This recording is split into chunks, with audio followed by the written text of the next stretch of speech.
My name is Jason Reid, and let me tell you something about good intentions. They're like GPS directions that lead you straight into a damn brick wall. You think you're being smart, taking the scenic route, only to end up somewhere you never wanted to be in the first place. But I'm getting ahead of myself here. It was a Tuesday night, which should have been my first red flag, because nothing good ever happens on a Tuesday. Monday sucks so bad that you expect them to kick you in the teeth. But Tuesdays, they sneak up on you like a passive-aggressive roommate who eats your leftovers and leaves the empty container in the fridge just to mess with your head. I'd been slaving away in the kitchen for 2 hours, and I mean actually slaving, not that half-hearted throw some frozen pizza in the oven nonsense that most guys my age call cooking. No, I went full Gordon Ramsay on this meal, minus the British accent and the creative use of profanity. Lemon herb salmon with this fancy marinade I'd found on some cooking blog that promised it would transport your taste buds to the Mediterranean. Garlic rice that smelled so good it could probably cure depression. And green beans that I'd actually trimmed by hand like some kind of domestic god. The whole kitchen smelled like a 5-star restaurant, and I was feeling pretty damn proud of myself. This was Chloe's favorite meal, the same one I'd made for our second anniversary, back when she still pretended to appreciate the effort I put into these things, back when she'd actually show up to eat it while it was still warm. My phone buzzed with her text. "Working late again. Don't wait up. Sorry, babe. Red heart." Now, a smarter man might have taken that text at face value, wrapped up the salmon, and called it a night. But apparently, I'd left my common sense in my other pants, because instead of being reasonable, I had what I can only describe as a moment of pure, unadulterated stupidity disguised as a romantic gesture. Why not surprise her at the office, I thought to myself, like some kind of romantic comedy protagonist who clearly hadn't read the script all the way through. She's been working so hard lately, she probably hasn't even eaten. I'll be the thoughtful husband who brings dinner to his overworked wife. God, I was such an idiot. I packed everything up in those fancy containers we'd gotten as wedding gifts, the ones we'd never actually used because we were always too busy or too tired or too whatever to eat meals that required actual dishes. The salmon went into the big glass container, the rice into the medium one, and the green beans into the small one, all arranged in a paper bag like I was running some kind of gourmet delivery service. The drive across town gave me plenty of time to rehearse my surprise entrance. I'd walk in with this amazing dinner. She'd look up from her computer with those tired eyes, and her whole face would light up. She'd probably tear up a little, the good kind of tears, not the "why are you like this" tears I'd been seeing more often lately. We'd eat together in her office. She'd tell me about whatever project was keeping her so busy, and for once in the past 6 months, we'd actually connect like we used to. Yeah, that's not how it went down. Her office building was one of those sleek glass towers that screams, "We make more money than you," from every reflective surface.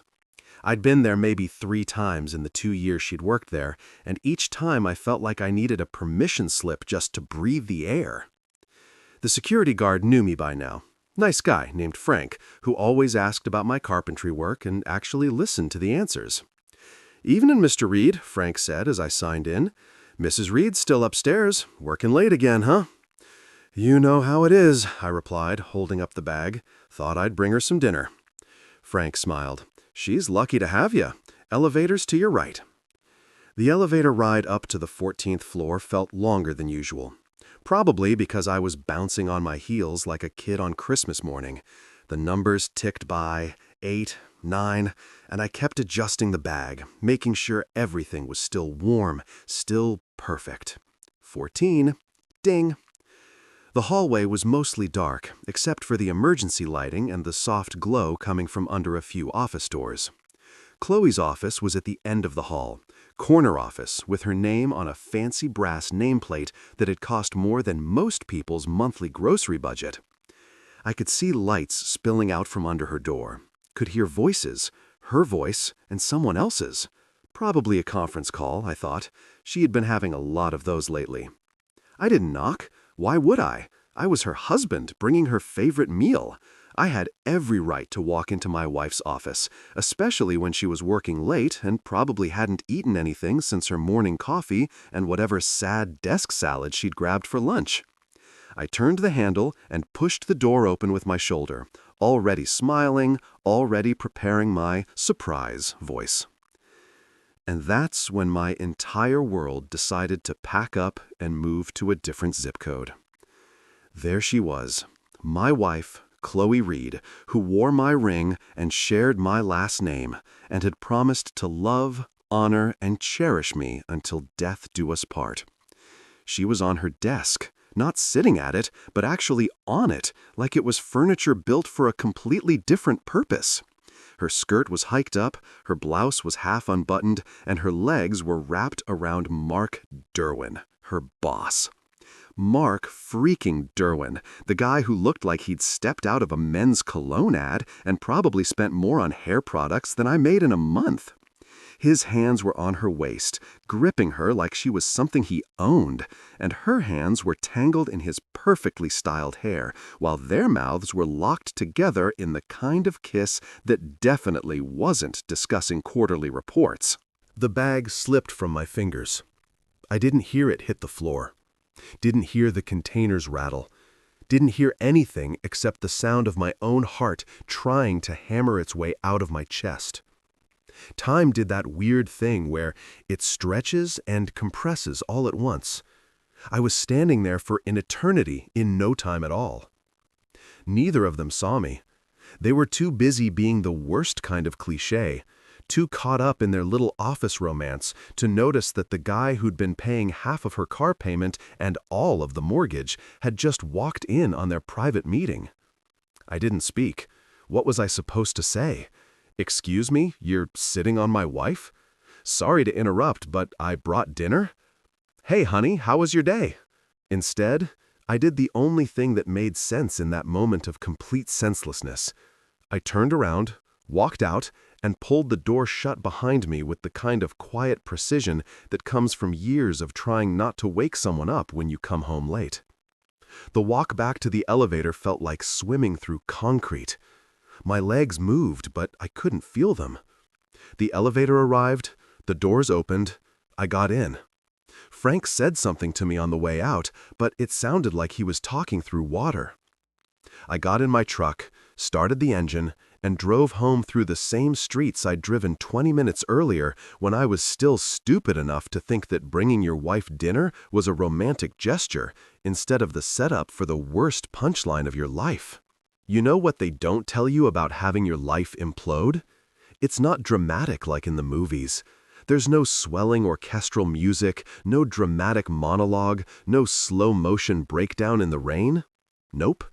It's just you sitting in your truck, in your own driveway, staring at a house that suddenly feels like someone else's property, wondering when exactly you became the punchline to a joke you didn't even know was being told. I sat there for God knows how long, engine running, heat blasting, but feeling colder than a penguin's backside in Antarctica. The radio was off. Hell, everything was off. My brain had basically put up an out-of-order sign and called it a day. The silence wasn't peaceful. It was the kind of quiet that presses against your eardrums like it's trying to squeeze the thoughts right out of your skull.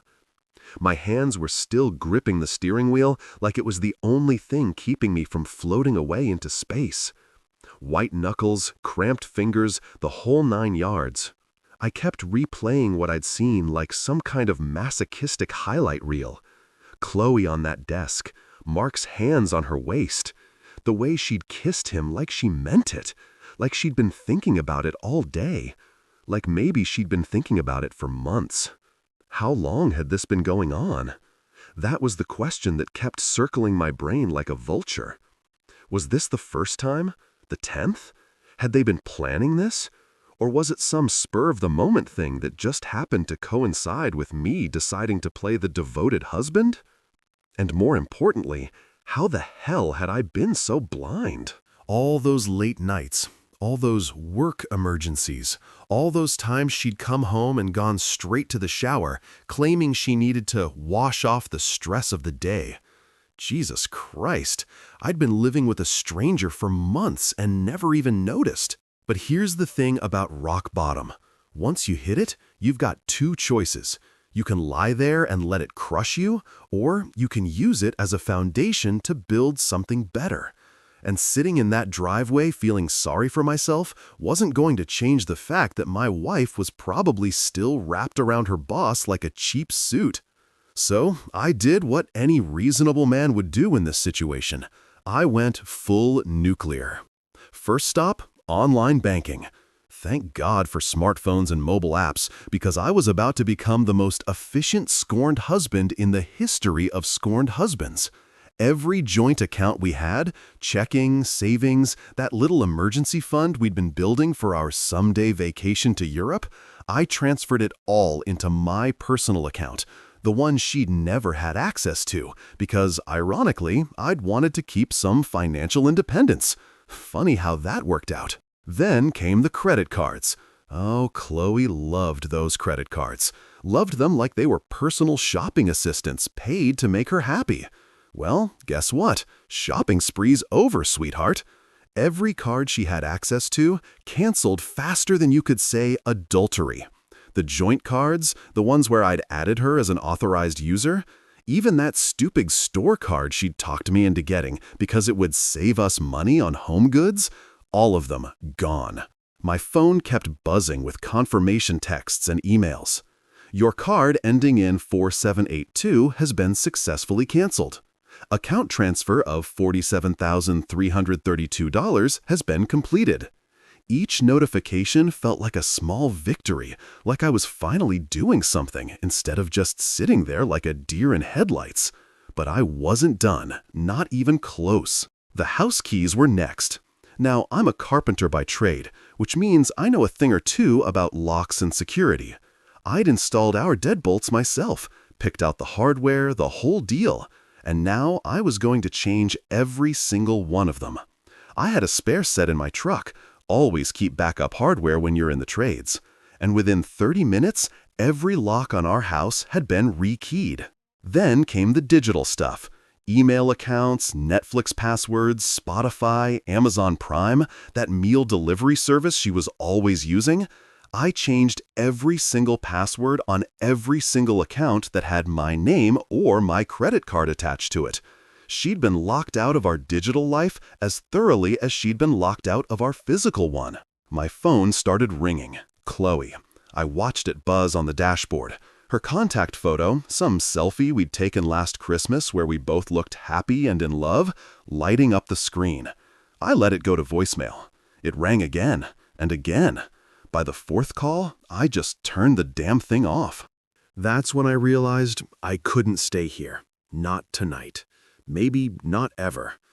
This house, our house, suddenly felt like a crime scene. Every room held memories that had just been poisoned. Every piece of furniture was a reminder of a life that had apparently been a lie. I needed space to think, space to breathe, space to figure out what the hell came next. Travis, my best friend since college, the guy who'd been my best man, the one person who'd always told me the truth, even when I didn't want to hear it. If anyone would understand this situation, it would be him. More importantly, if anyone would let me crash on their couch without asking 20 questions, it would be him. I pulled out my phone and sent him a text. I'm coming over. Don't ask questions. His response came back in less than a minute. Doors open, beer's cold. God, I love that guy. I went inside just long enough to pack a bag. Clothes for a few days, toiletries, my laptop, some work tools in case I needed the distraction. The house felt different now, like it belonged to someone else. Every photo on the walls, every little decorative touch Chloe had added, it all looked fake now, like props in a play I'd been performing in without realizing it. I left my wedding ring on the kitchen counter, right next to the coffee maker she used every morning, where she'd be sure to see it. No note, no explanation. Just the ring sitting there like a period at the end of a sentence. Then I walked out of that house, threw my bag in the truck, and drove away without looking back. Not once. Because sometimes the best thing you can do is know when the show's over, even if you're the last one to realize you were never the star. You were just the guy paying for the theater. Travis's place was exactly what you'd expect from a guy who'd been single for 3 years and had given up pretending he was going to settle down anytime soon. The apartment screamed functional bachelor pad. Leather couch that had seen better days, a coffee table made from reclaimed wood that he'd probably built himself during one of his weekend warrior phases, and a kitchen that looked like it was used primarily for reheating pizza and storing beer. But you know what? It felt more like home than my actual home had in months. He opened the door before I even knocked, took one look at my face, and stepped aside without saying a word. That's real friendship right there. Knowing when someone needs space to breathe before they need advice, sympathy, or 20 questions about what went wrong.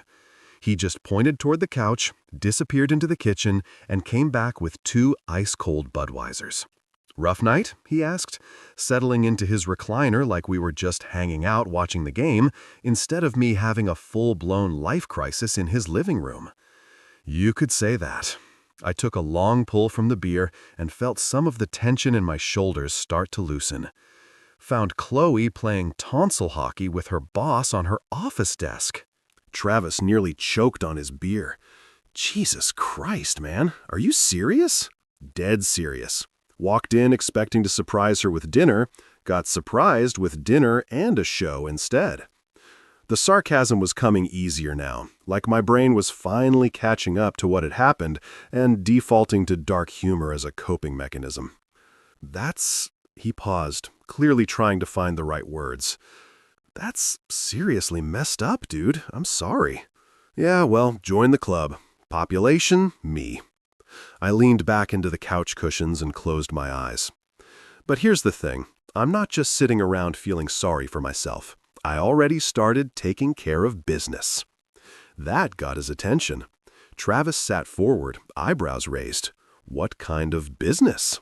The kind that involves making sure she can't spend another dime of my money or get back into my house. I ran through everything I'd done. The bank accounts, the credit cards, the locks, the passwords. With each item on the list, I watched Travis's expression shift from concern to something that looked suspiciously like pride. Damn, Jason, you don't mess around when you're pissed off.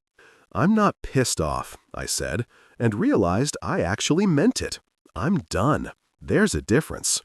Pissed off implies I want to fight about it, want to argue, want to try to fix things. Done means I'm moving forward with or without her, and I'm pretty sure it's going to be without. That first night at Travis's, I barely slept.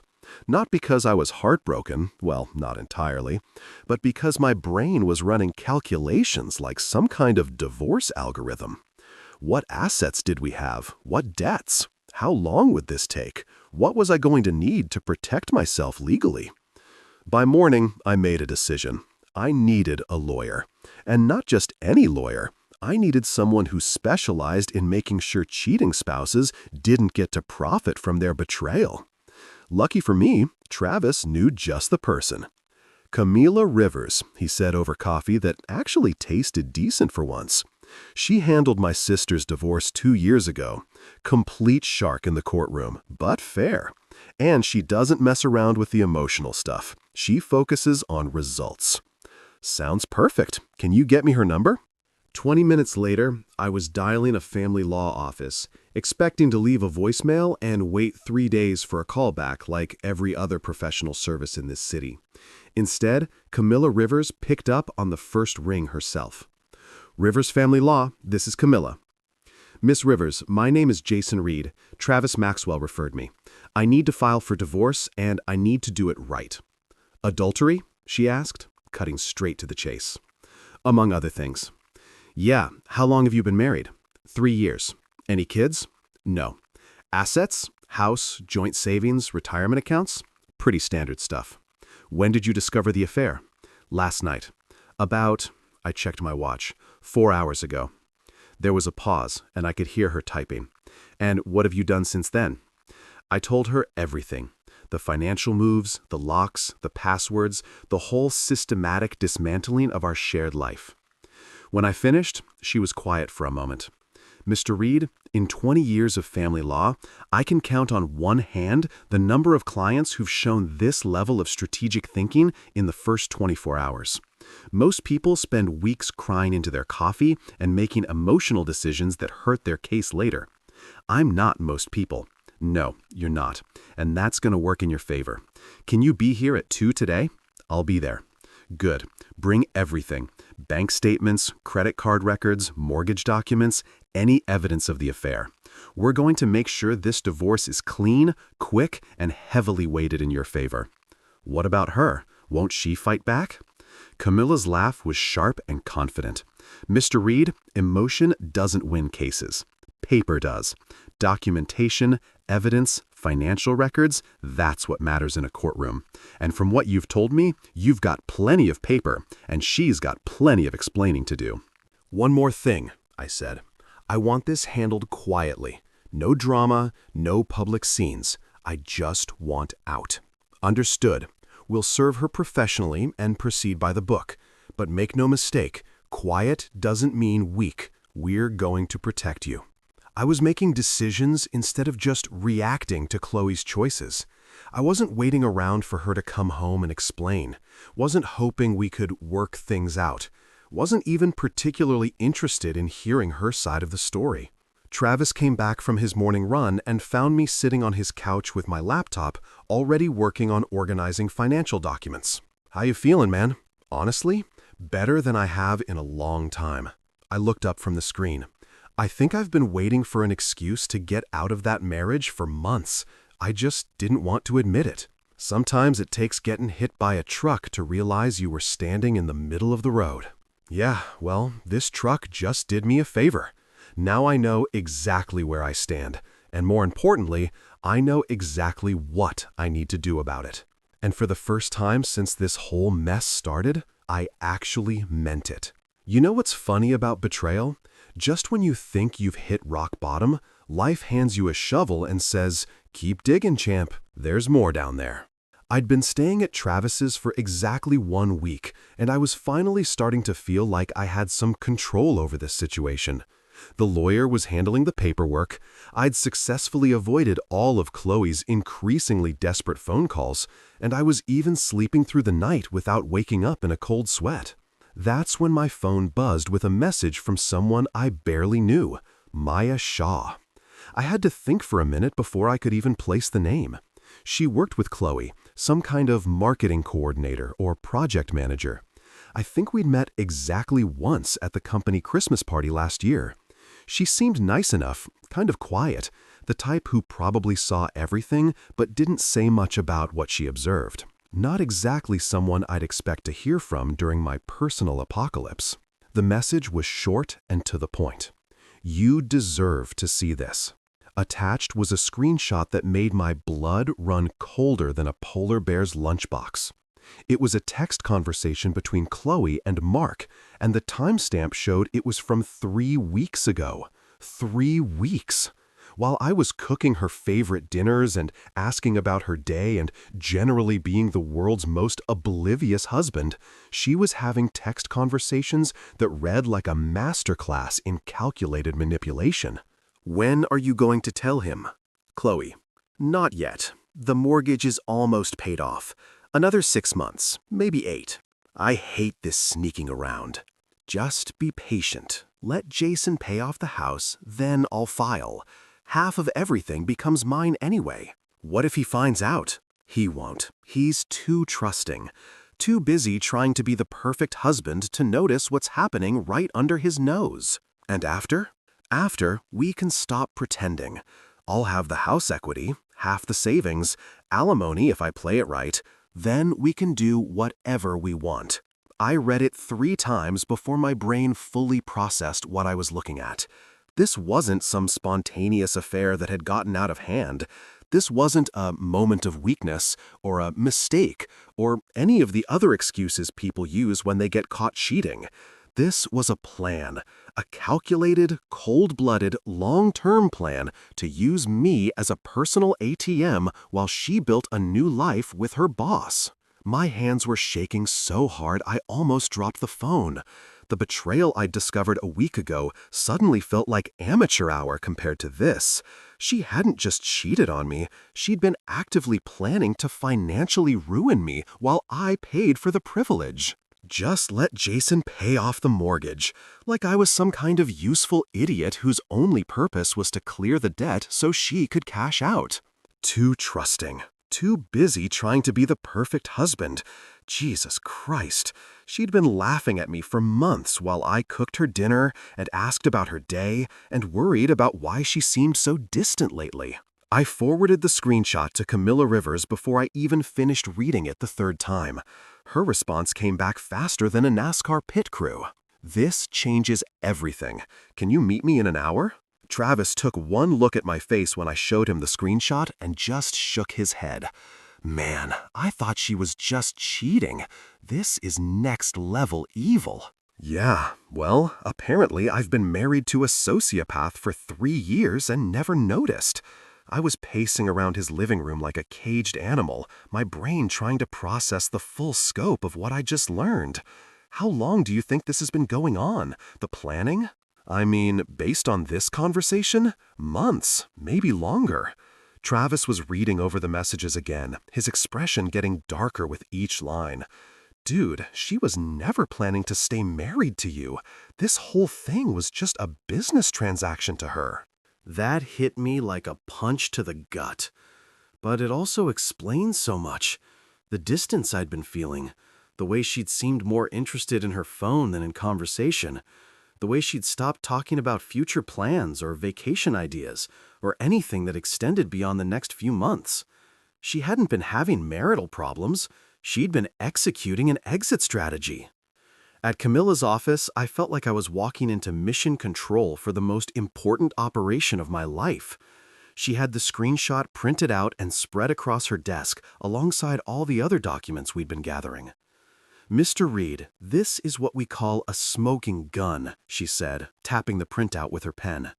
Intent to defraud, premeditated financial manipulation, evidence of a conspiracy to commit adultery for financial gain. This doesn't just help your case, this decimates hers. What does this mean, practically speaking? It means we're not just filing for divorce anymore, we're going after her for fraud.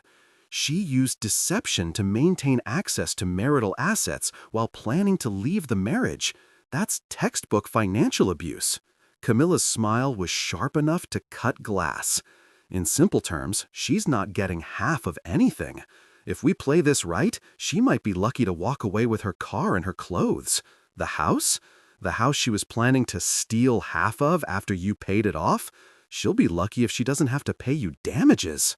Camila leaned back in her chair, looking like a lawyer who'd just been handed a case she couldn't lose. This screenshot proves intent, Mr. Reid. She wasn't just cheating. She was running a long-term con game, and you were the mark. I sat there, staring at the evidence of my wife's calculated betrayal. And you know what the weirdest part was? I wasn't even hurt anymore. I was just angry. Not the hot, explosive kind of angry that makes you do stupid things, but the cold, focused kind that makes you dangerous. So, what's our next move? We document everything. Every conversation, every financial transaction, every piece of evidence that shows this was premeditated. And then we serve her with papers that will make her realize she picked the wrong guy to scam. How long will this take? With evidence like this? Not long. And Mr. Reid, Camila looked up from her notes with something that might have been respect. I've been doing this for 20 years. I've seen a lot of cheating spouses, but I've never seen someone document their own fraud this thoroughly. She basically wrote our case for us. As I walked out of that office, I realized something had fundamentally changed. I wasn't the betrayed husband anymore, trying to figure out where his marriage went wrong. I was a guy who discovered that his business partner had been embezzling from their joint account, and now it was time to call in the auditors. Chloe thought she was playing chess while I was playing checkers. Turns out I wasn't even playing her game anymore. I was playing an entirely different sport, and I had home field advantage. If you've never sat in a lawyer's conference room while someone methodically destroys your entire marriage with color-coded file folders and legal tabs, let me tell you, it's like watching a really expensive autopsy. Except instead of figuring out what killed the body, you're figuring out exactly how much your cheating wife thought your trust was worth in cold, hard cash. Camila's office had this big mahogany conference table that probably cost more than my truck, and she turned it into what looked like the war room for Operation Screw Over Chloe. I'm talking full-scale military planning here, complete with documents sorted by date, relevance, and what she called evidentiary value, which was apparently lawyer speak for how badly this will hurt her in court. "Mr. Reid, what we're building here isn't just a divorce case," Camila said, spreading out bank statements like she was dealing cards in the world's most expensive poker game. "We're building a fraud case with a divorce attached. There's a difference, and that difference is going to save you a lot of money." She wasn't kidding about the organization. Every receipt I'd brought in, every bank statement, every credit card transaction, it was all there, sorted into neat little piles that told the story of my marriage in a way that was both completely accurate and absolutely devastating. "Financial manipulation," she said, tapping the first stack. These were copies of all the joint account statements showing how Chloe had been steadily increasing her spending over the past 8 months, while I'd been focused on paying down the mortgage. Dinners with clients that I now realized were probably dates with Mark. Shopping trips that she'd explained as work clothes, but were clearly way beyond anything she needed for her job. Weekend girls' trips that suddenly made a lot more sense in the context of that screenshot. "Premeditated fraud," she continued, moving to the second pile. "This was the gold mine. Copies of all the text messages Maya had sent me, printed out and highlighted like evidence in a murder trial, which, in a way, I guess it was. The murder of my marriage, with Chloe holding the smoking gun and a detailed confession. Intent to deceive," she said, indicating the third stack. This was documentation of all the lies. The late nights at work that I'd now confirmed with Maya were actually dinner dates. The work conferences that didn't exist, the overtime payments that had never shown up in our joint account because she'd been depositing them into a personal account I didn't even know existed. But the fourth pile was my personal favorite. Intent to commit theft. This was where Camila had calculated exactly how much money Chloe had been planning to steal from me through her little pay off the mortgage, then divorce him scheme. Turns out, if her plan had worked, she would have walked away with roughly $180,000 in house equity, plus half of our savings, plus potential alimony, all while I got to keep the debt and the betrayal. "She essentially treated your marriage like a business investment," Camila explained, pulling out a calculator that probably had more computing power than the space shuttle. "She put in 3 years of fake affection and got access to your income, your credit, and your assets. Then she planned to cash out at maximum value while leaving you with minimum return." "Jesus Christ," I muttered, staring at the numbers. "I've been married to a con artist." "A particularly stupid con artist," Camila corrected. "Smart criminals don't document their crimes in text messages. But lucky for us, your wife apparently thought she was smarter than everyone else in the room." That's when she pulled out what she called the nuclear option, a thick folder labeled Counterclaims and Asset Recovery. This wasn't just about preventing Chloe from stealing from me. This was about making her pay for what she'd already taken. "We're going after her for fraudulent conversion," Camila explained, flipping through pages that might as well have been written in ancient Greek for all I understood them. "Every dollar she spent on her affair, every lie she told to access marital funds, every deceptive action she took, we're treating it as theft and demanding restitution." "Can we actually do that? Mr. Reid, she stole from you. She just did it with your own credit cards instead of breaking into your house. Theft is theft. whether it's committed by a stranger or a spouse. Her smile was the kind of expression that probably made opposing lawyers wake up in cold sweats. Plus, we have something most fraud cases don't have: a written confession of intent. She was right. That screenshot wasn't just evidence of an affair. It was Chloe literally admitting that she was using me to pay off the house so she could steal half of it. In legal terms, that was apparently like robbing a bank and then mailing the police a detailed plan of how you were going to rob the bank. So what happens next? Next, we file not just for divorce, but for fraud, breach of fiduciary duty, and intentional infliction of emotional distress. We're asking for full ownership of the house, reimbursement for all marital funds she misappropriated, and punitive damages for the fraudulent scheme.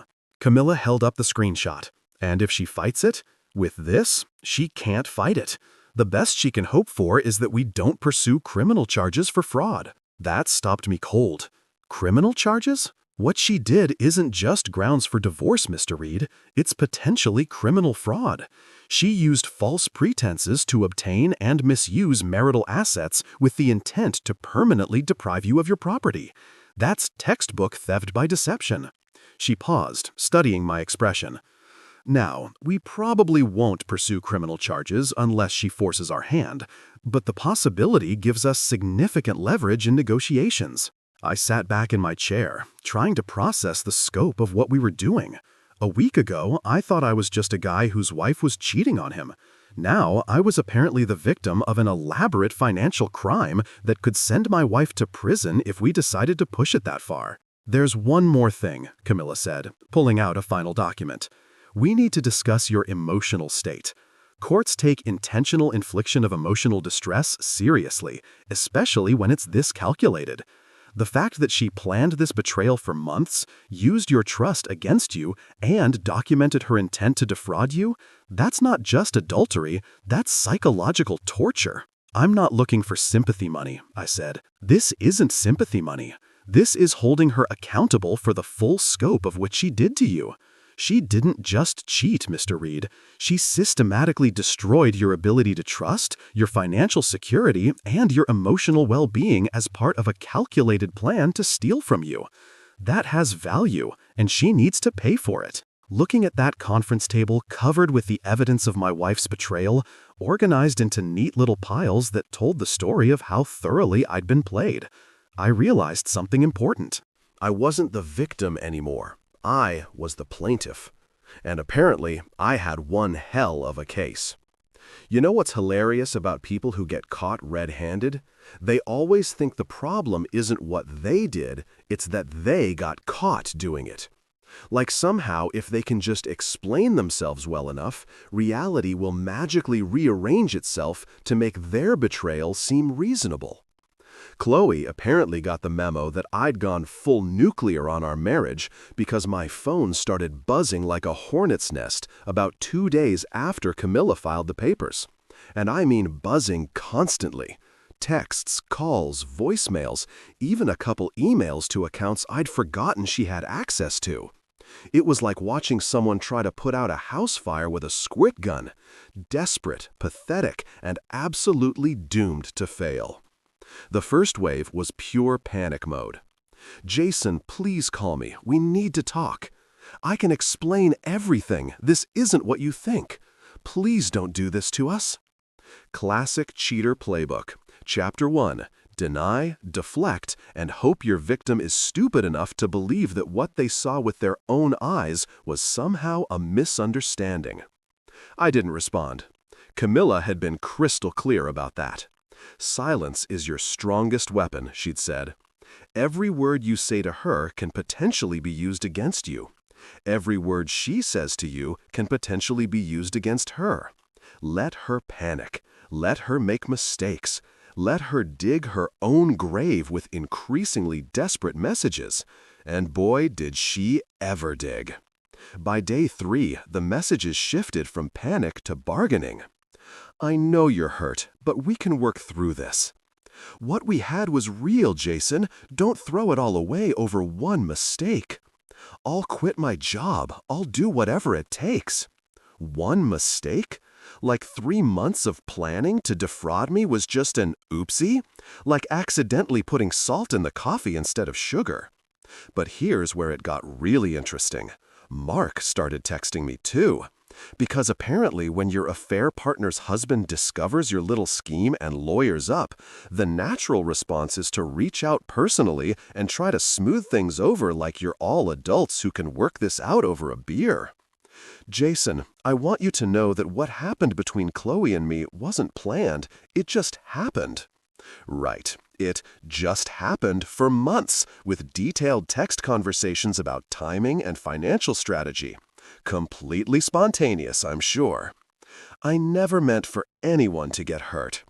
Ah yes, the classic, I'm sorry you're upset that I deliberately hurt you non-apology. I think we should meet and talk this through like men. Like men. As if there was some kind of masculine honor in sitting down with the guy who'd been banging your wife while she plotted to steal your house. As if this was some kind of gentleman's disagreement that could be resolved with a firm handshake and a mutual understanding. The best part, he actually suggested we meet at a coffee shop to clear the air. Yeah, let me just pencil in a nice chat with my wife's affair partner right between my therapy session and my meeting with the fraud investigator. I'm sure that'll go great. I showed all the messages to Travis, who read them with the kind of expression you'd have while watching someone step on rakes in their own backyard. Dude, they have no idea how screwed they are, do they? Not a clue, I said. They think this is relationship drama. They don't realize it's a criminal investigation waiting to happen.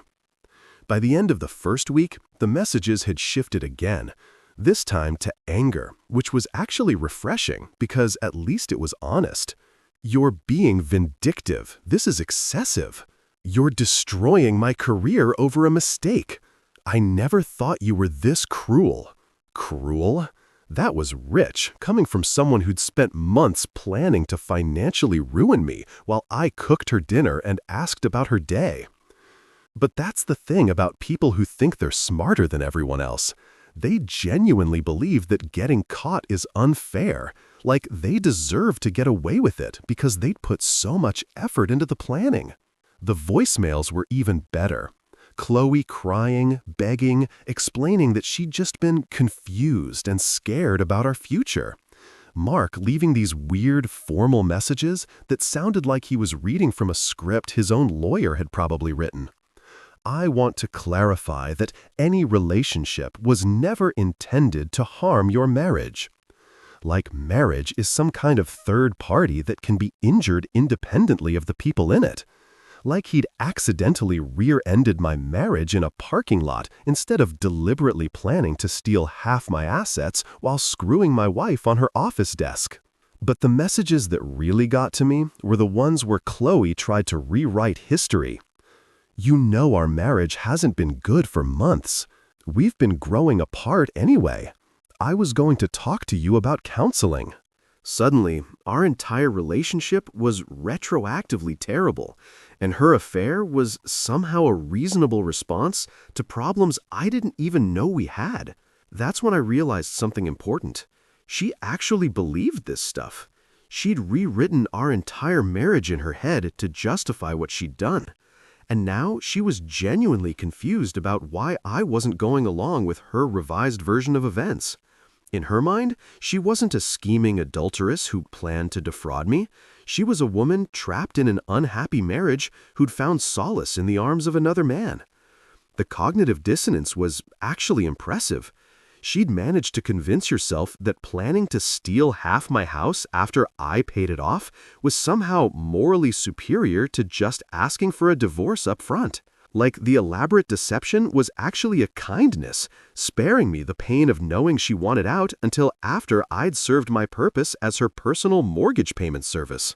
Travis found me one evening sitting on his couch with my phone turned off, just staring at the wall. You okay, man? Yeah, I said, and I actually meant it. I'm just amazed at how thoroughly I didn't know the person I was married to. That's not on you, dude. Sociopaths are good at hiding what they are. The weird part is, I'm not even angry anymore. I'm just done. Like, completely done. She could send me 1,000 more messages and it wouldn't change anything. She could show up here with tears and apologies and promises to change, and it still wouldn't matter, because you finally see her for what she really is. Because I finally see me for what I really am, I said. And what I am is someone who deserves better than spending his life with someone who thinks love is a long-term investment strategy. My phone stayed off for the rest of the night, and for the first time since this whole mess started, the silence felt like peace instead of emptiness. There's something deeply satisfying about watching karma show up to work right on time, wearing a crisp uniform and carrying official paperwork. I'm talking about the kind of cosmic justice that makes you believe the universe has a sense of humor and occasionally enjoys a good revenge plot.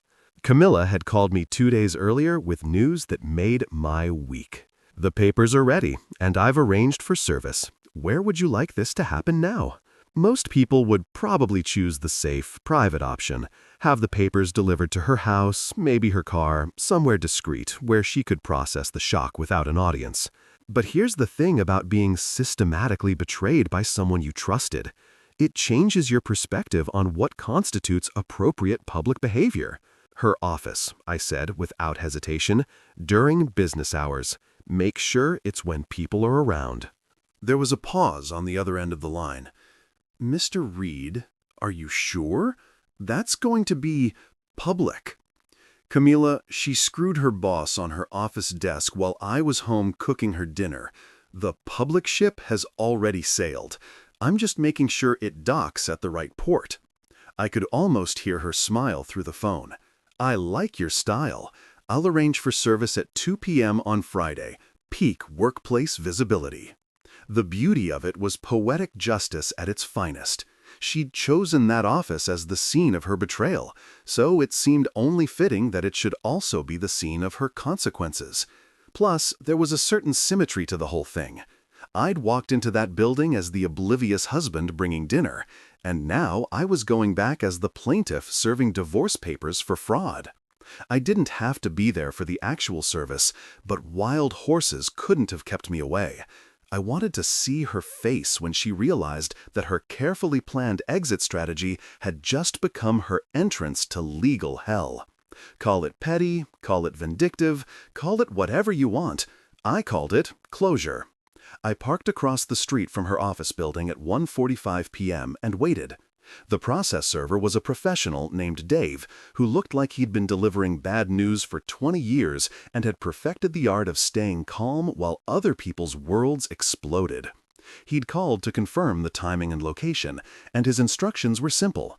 Find Chloe Reid in her office on the 14th floor and hand her a manila envelope that would officially end her marriage and potentially start criminal proceedings against her.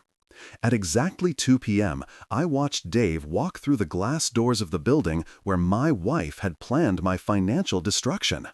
He was carrying a leather briefcase and wearing the kind of confident expression that said he'd done this 1,000 times before and knew exactly how it was going to play out. I waited in my truck, watching the building like it was about to explode, which, in a way, it was. Somewhere up on the 14th floor, Chloe was about to discover that actions have consequences, that planning to defraud your husband isn't as foolproof as it seems, and that screenshots of text messages have a funny way of ruining your day. 20 minutes later, Dave walked back out of the building. He spotted my truck across the street and gave me a subtle thumbs up before getting in his car and driving away. Mission accomplished. The papers had been served, and somewhere upstairs, my wife was probably reading through legal documents that explained exactly how screwed she really was. But I wasn't done yet. I wanted to see her reaction for myself. I got out of my truck and walked across the street, through the same glass doors I'd walked through 2 weeks earlier with a bag of lemon herb salmon and the naive belief that I was married to someone who actually loved me. Frank, the security guard, recognized me immediately. "Hey, Mr. Reid, haven't seen you in a while. Here to see Mrs. Reid?" "Something like that," I said, signing in on the visitor log. "Is she upstairs?" "Far as I know. Seemed a little rattled when I saw her a few minutes ago, though. Everything okay?" "Everything's perfect, Frank. Just perfect." The elevator ride to the 14th floor felt different this time. 2 weeks ago, I'd been nervous with anticipation, excited to surprise my wife with her favorite meal. Now, I was calm with certainty, satisfied to witness the consequences of her choices. The nervous energy was gone, replaced by something that felt suspiciously like peace. The hallway was busier than it had been that night. People walking between offices, carrying files, having conversations about quarterly projections and marketing strategies. Normal office stuff, which made what I was about to see even more satisfying. I could hear her before I could see her. Chloe's voice, higher than usual, stressed and shaky, coming from her corner office. The door was open, and there were people gathered around, co-workers who'd probably heard about the process server and were trying to figure out what kind of legal drama had just invaded their workplace. I positioned myself where I could see into her office without being obvious about it. And there she was, sitting at her desk, the same desk where she'd been kissing Mark 2 weeks earlier, holding a manila envelope and looking like someone had just told her that the apocalypse had been scheduled for next Tuesday. Her face was pale, her hands were shaking, and she kept reading through the papers like she couldn't quite believe what she was seeing. Which made sense, because what she was seeing was a lawsuit that demanded not just a divorce, but financial restitution for fraud, punitive damages for intentional infliction of emotional distress, and a detailed accounting of every dollar she'd spent on her affair. Mark was there too, standing behind her desk with the kind of expression that suggested he was finally beginning to understand that sleeping with a married woman wasn't just morally questionable, it was potentially legally expensive. He kept looking over her shoulder at the papers, and I could practically see the moment when he realized that his name was mentioned in several of the legal documents as a co-conspirator in the fraud scheme. "What does this mean?" I heard him ask, his voice tight with barely controlled panic. "It means we're screwed, Mark," Chloe replied, her voice breaking slightly. "It means he knows everything." And that's when she looked up from the papers and saw me standing in the hallway, watching her world collapse in real time. Our eyes met across the busy office space, and for a moment, everything else faded away. It was just her and me, the woman who'd planned to destroy my life, and the man who'd beaten her to the punch. I didn't say anything. I didn't need to. I just stood there for a few seconds, letting her see that I was calm and controlled and completely unbroken by what she'd done to me. Then I smiled. Not a cruel smile, not an angry smile, just the satisfied smile of someone who'd finally gotten the justice he deserved. Then I turned around, walked back to the elevator, and left her to explain to her coworkers why a process server had just delivered legal papers that accused her of running a months-long fraud scheme against her own husband. I left her to figure out how to tell Mark that their affair wasn't just career suicide, it was potentially criminal conspiracy. I left her to deal with the consequences of thinking she was smarter than the guy who'd been cooking her dinner while she planned to steal his house. And I walked out of that building for the second time, but this time I was walking toward my future instead away from my past. You know what's weird about selling a house? It's not just the financial transaction or the paperwork or even the stress of finding buyers who won't lowball you into bankruptcy. It's the moment when you realize that what you thought was your home was actually just a building where you happen to store your stuff and your delusions about having a happy marriage. I'd made the decision 3 days after serving Chloe the papers. I was sitting in Travis's living room, scrolling through real estate listings on my laptop, when it hit me like a ton of bricks wrapped in an eviction notice. I couldn't go back to that house, not ever. Every room was contaminated with memories that had been retroactively poisoned by the truth about who I'd been married to. The kitchen where I'd cooked all those dinners while she texted her lover about exit strategies. The bedroom where we'd slept side by side while she planned to rob me blind. The living room where we'd watched Netflix and made small talk while she calculated how much my trust was worth in dollars and cents. The whole place was like a crime scene where the crime was my own stupidity. But here's the beautiful thing about hitting rock bottom. Once you're down there, you get to decide what you want to build on the wreckage. And what I wanted to build was a life that didn't include a single reminder of the 3 years I'd spent being played by someone who thought love was a business transaction. So I called a realtor. Not just any realtor, but Karen Martinez, the same woman who'd helped us buy the place 3 years earlier when we were young and stupid and thought we'd found our forever home. She remembered me, remembered us, and when I explained the situation, she didn't even try to talk me out of it. "Jason, honey, I've been doing this for 15 years, she said over the phone. "I've seen plenty of divorce sales, and I can tell you right now that keeping a house just because you put money into it is like keeping a shirt just because it's expensive, even though it doesn't fit anymore and makes you look terrible." So you think I'm making the right call? I think you're making the only call that makes sense. How soon do you want to list it? Yesterday. I'll be there tomorrow morning with the paperwork. The next few days were a blur of staging and photography and open houses that felt like watching strangers audition to live in the museum of my failed marriage. Potential buyers walked through the rooms where my life had fallen apart, commenting on the hardwood floors I'd refinished myself and the kitchen backsplash Chloe had picked out during one of our weekend trips to Home Depot. "This is a lovely space," one woman said, standing in the kitchen where I'd cooked that final dinner. "Very romantic." "Yeah," I said, "it's got character." What I didn't say was that the character was naive husband gets systematically destroyed by sociopathic wife, but that probably wasn't going to help with the sale. The house sold in 6 days. 6 days! Apparently, the market for 3-bedroom colonials with updated kitchens and recent heartbreak was pretty strong.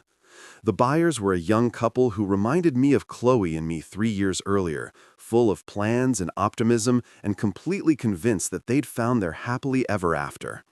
I almost felt sorry for them, not because the house was cursed or anything, but because they had that same look Chloe and I had probably had when we'd first walked through these rooms. That "this is where we'll build our life together" expression that's equal parts hope and delusion.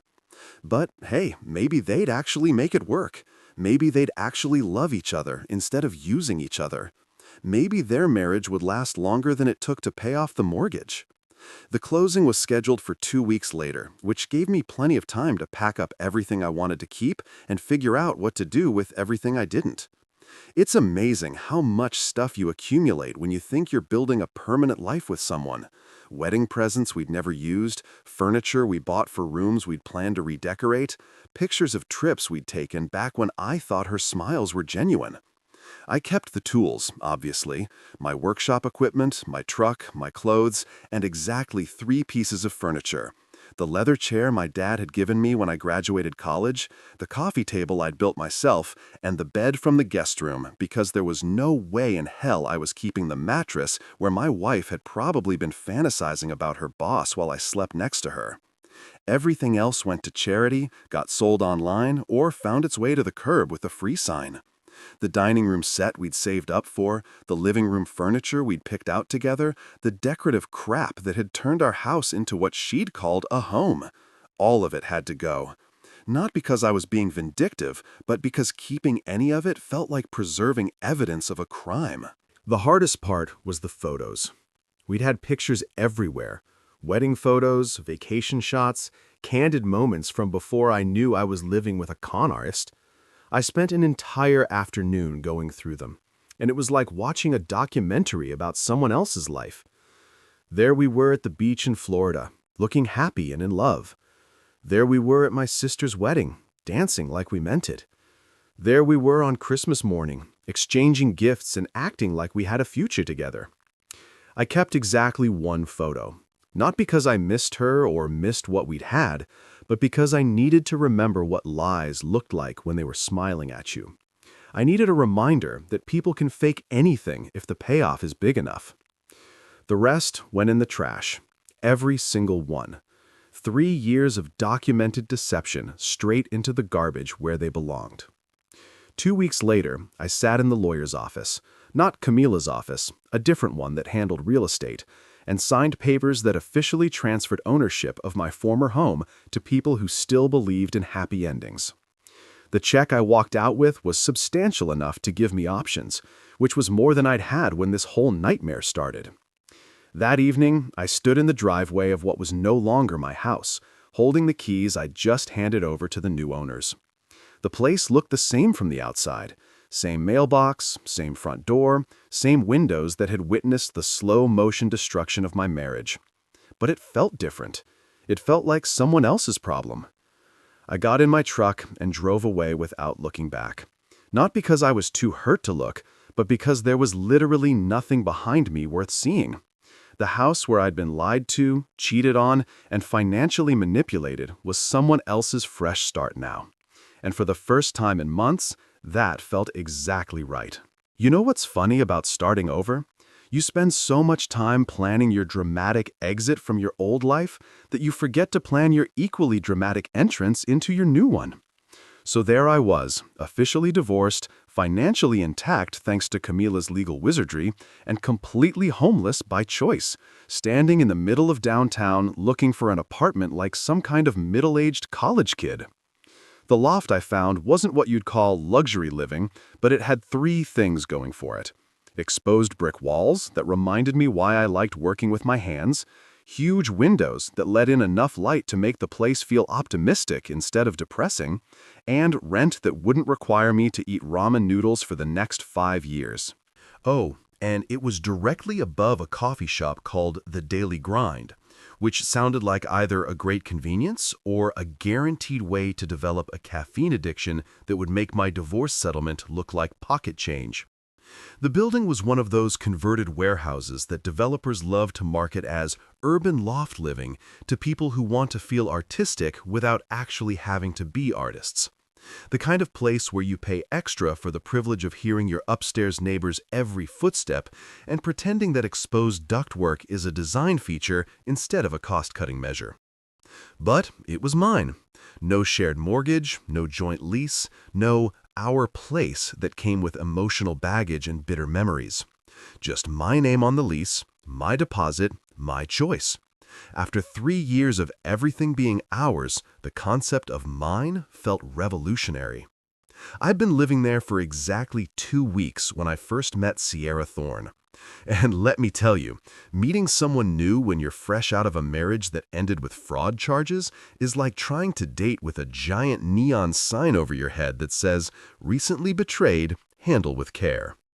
I was coming down the stairs with a bag of garbage because apparently one of the joys of loft living is carrying your trash down 3 flights of stairs to reach the dumpster, when I nearly collided with a woman carrying what looked like 50 pounds of coffee beans. "Whoa, sorry," I said, stepping aside to let her pass. "Didn't see you there." "No worries," she replied, shifting the bag to get a better grip. "These stairs are a death trap when you're carrying anything heavier than a paperclip." That's when I actually looked at her, instead of just noticing her as an obstacle between me and the dumpster. Sierra was probably in her early 30s, with the kind of practical beauty that didn't need makeup to be noticeable. She had shoulder-length brown hair that looked like she'd run her fingers through it more than a brush, and the kind of easy smile that made you want to smile back without thinking about it. "You must be the new tenant," she said, setting the coffee bag down for a moment. "I'm Sierra. I run the cafe downstairs." "Jason," I said, extending my hand. "And yeah, just moved in a couple weeks ago. Sorry about the noise. I'm still figuring out which floorboards creak." Trust me, after 2 years of running a coffee shop, I sleep through everything, including the espresso machine directly below my apartment. She paused, tilting her head slightly. "Wait, are you the guy who's been ordering black coffee every morning at exactly 7:15? Guilty as charged. Is that a problem?" "Not at all. I was just impressed by the consistency. Most people's coffee habits are chaos, but you're like clockwork." She picked up the coffee bag again. "Although I have to ask, black coffee? No cream, no sugar, no fancy flavoring?" "I like things simple these days." Something in my tone must have suggested that there was a story behind that statement, because she gave me a look that was part curiosity and part understanding. Fair enough. Simple's underrated. That should have been the end of the conversation. Polite neighbor small talk, exchange of names, everyone goes about their business. But Sierra didn't seem to be in a hurry to end the interaction, and honestly, neither was I. It had been weeks since I'd had a conversation with someone who didn't know about my recent divorce, didn't want to discuss legal strategy, and wasn't trying to fix my life with unsolicited advice. "So what do you do?" she asked, "besides drink black coffee with military precision?" "I'm a carpenter, mostly custom cabinets, built-ins, that sort of thing." "You, coffee shop owner, obviously." "Obviously, but I also do some freelance graphic design when the cafe's slow. Keeps the creative side of my brain from atrophying." She gestured toward the building. "This place used to be a textile factory back in the day. I bought the ground floor 2 years ago and converted it into the cafe. The owner let me have first dibs on the apartments upstairs when they finished the renovations." "So you've been here since the beginning?" "Pretty much. Watch this whole neighborhood transform from industrial wasteland to hipster paradise." She paused, studying my face with the kind of direct attention that suggested she was good at reading people. "What about you? What brought you to downtown loft living?" And that's where things got complicated. Because the honest answer was, my wife was cheating on me while planning to steal half my assets, so I divorced her, sold our house, and decided to start over somewhere that doesn't remind me of being systematically betrayed by someone I trusted. But you can't just dump that kind of information on someone you've known for 5 minutes, especially someone who seems genuinely nice and probably doesn't deserve to have her day ruined by a stranger's relationship trauma. "Life changes," I said, which was the truth without being the whole truth. "Sometimes you need a fresh start." Sierra nodded like that made perfect sense. "I get that. I moved here after my last relationship ended. Sometimes geography is the best therapy." There was something in the way she said it that suggested she understood more than she was letting on. Not the kind of understanding that comes from curiosity or sympathy, but the kind that comes from experience. Like maybe she'd had her own reasons for needing a fresh start. "Well," she said, picking up the coffee bag again, "if you ever get tired of black coffee, come down and try something with more personality. I make a mean maple bourbon latte that might change your mind about simple being better." "I'll think about it," I said, and realized I actually meant it. "Good. And Jason?" She was halfway down the stairs but turned back to look at me. "Welcome to the neighborhood. I think you're going to like it here." As I watched her disappear around the corner, carrying 50 pounds of coffee beans like they weighed nothing, I realized something unexpected. For the first time in months, I was looking forward to tomorrow morning's coffee run. You know what's really twisted about the human brain? Just when you think you've successfully moved on from someone who systematically betrayed you, just when you've built a new life and found someone who treats you like a human being instead of a walking ATM, the past shows up at your door like an unwanted pizza delivery that you never ordered and definitely don't want to pay for. It was a Tuesday morning, because apparently all the significant moments in my life were destined to happen on Tuesdays, and I was getting ready to head downstairs for my daily coffee ritual with Sierra. We'd been doing this dance for about 3 months now, this careful progression from neighbor small talk to actual friendship to something that felt suspiciously like the beginning of something real. She'd started saving me a maple bourbon latte every morning, even though I'd never actually ordered one. I'd started showing up 15 minutes early just to help her move the heavier supplies around. We'd progressed from standing at the counter to sitting at the corner table, from talking about the weather to talking about everything else. And somewhere along the way, I'd stopped thinking about Chloe every time someone mentioned trust or marriage or the future. Then the doorbell rang. I opened the door expecting to see a delivery driver or maybe Travis dropping by unannounced, but instead, I found a cardboard box sitting on my doormat like some kind of emotional landmine. No delivery truck in sight, no signature required, just a medium-sized box with my name written on it in handwriting I recognized, like a scar. Chloe's handwriting. The same loops and curves that used to write grocery lists and birthday cards, and apparently text messages about how easy I was to manipulate. There was a note taped to the top. Jason, I know you probably don't want to hear from me, but I found these things while packing up my stuff. I thought you might want them. If you want to throw them out, I understand. I just didn't want to forget what we had, even if it wasn't real for me the way it was for you. See, even her apology was a backhanded insult. What we had wasn't real for her, but apparently she assumed it was real for me, like I was some kind of emotional simpleton who'd been genuinely invested in our marriage while she was running a long-term con. The nerve of this woman was honestly impressive. I stared at that box for about 5 minutes, debating whether to just throw it in the dumpster without opening it. Whatever was inside, photos, letters, mementos from our relationship, it was guaranteed to be either painful or infuriating, or both. Why voluntarily sign up for that kind of emotional damage? But curiosity is a hell of a drug, and after 3 months of successfully not thinking about Chloe, I found myself genuinely wondering what she thought was worth returning. What remnants of our fake marriage did she think I'd want to keep? I was still standing there holding the box when Sierra appeared at the top of the stairs, probably wondering why I hadn't shown up for coffee. "Hey, you okay?" she asked, taking in my expression and the box in my hands. "You look like someone just delivered you a live grenade." "Something like that," I said. "My ex-wife sent me a box of stuff from our marriage. I'm trying to decide whether opening it qualifies as self-harm or closure."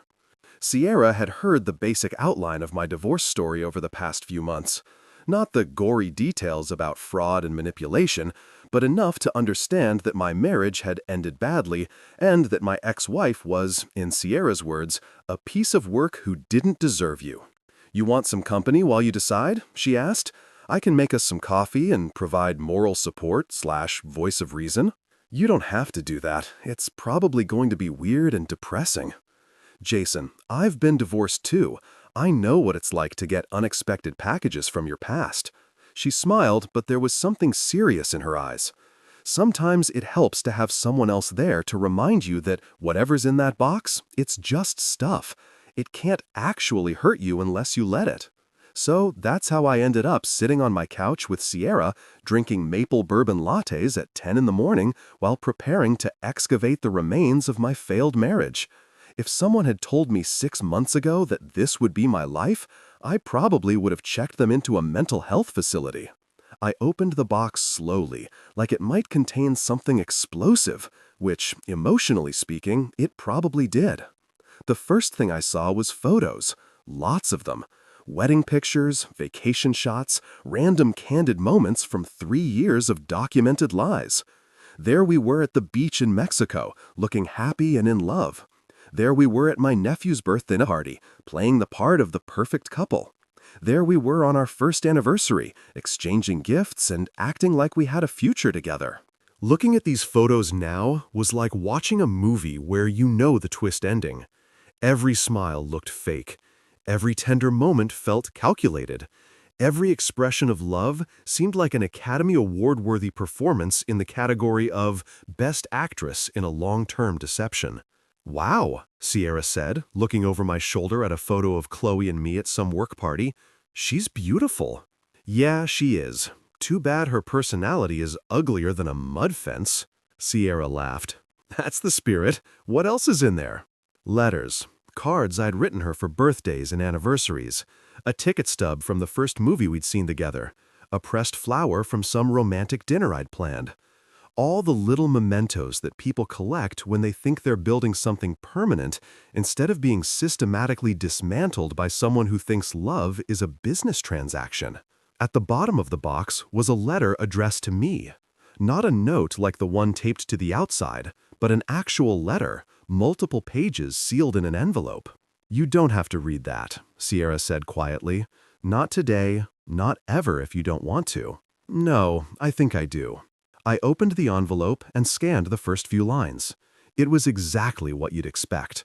A long, rambling explanation of how sorry she was, how she'd made mistakes, how she hoped I could forgive her someday.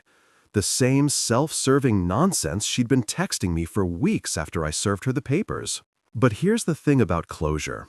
It's not about forgiveness or understanding or even moving on. It's about finally seeing something clearly for what it really is. And what I saw, looking at that box of memories and reading that letter, was the complete and total absence of anything worth keeping. These weren't mementos of a real relationship. They were props from an elaborate performance that I'd been too trusting to recognize as fiction. The photos showed moments that had felt real to me, but were just acting exercises for her. The letters I'd written were genuine expressions of love sent to someone who was calculating their monetary value. "You know what's funny?" I said to Sierra, closing the letter without finishing it. "I thought this would hurt more." "What do you mean?" I thought seeing all this stuff would make me sad or angry or nostalgic or something, but it doesn't. It just looks like evidence from someone else's life." I picked up one photo, a selfie we'd taken on Christmas morning, both of us smiling at the camera like we were the happiest couple in the world, and really looked at it for the first time since everything fell apart. "I'm keeping this one," I said. "Really? Why?" "Because I need to remember what a lie looks like when it's smiling at you. I need to remember that people can fake anything if the payoff is big enough." I put the photo aside and started putting everything else back in the box. "The rest of this can go in the trash." "Are you sure?" "You can't rebuild your life while you're still carrying around the wreckage of your old one. I spent 3 years building something with someone who was never really there. I'm not going to spend the next 3 years mourning something that was never real." I closed the box and set it by the door. Later, I'd take it down to the dumpster where it belonged. But right now, I had something more important to do. "Wait here," I told Sierra, and went to my workshop. I came back with a small wooden box I'd been working on for the past month. It was made from reclaimed barnwood with dovetail joints and a brass latch, the kind of craftsmanship that takes time and patience and genuine care. "What's this?" Sierra asked. "This is for the things that actually matter," I said, opening the box to show her what was inside. The lease to this apartment, the business cards from my new clients, a photo of me and Travis from last weekend, the receipt from our first real date last week. Sierra smiled, understanding immediately. "You're starting a new collection. I'm starting a new life, and this time I'm only keeping the real stuff." I handed her the box. "This is yours if you want it, for all the moments we're going to build together, the real ones." She took the box and held it like it was made of something precious, which I guess it was. It was made of hope and trust, and the kind of faith that's only possible after you've learned the difference between what's real and what's performance. "This time," I said, "we build something that lasts." And looking at Sierra holding that box and smiling at me like I was someone worth building a future with, I finally believed it was possible.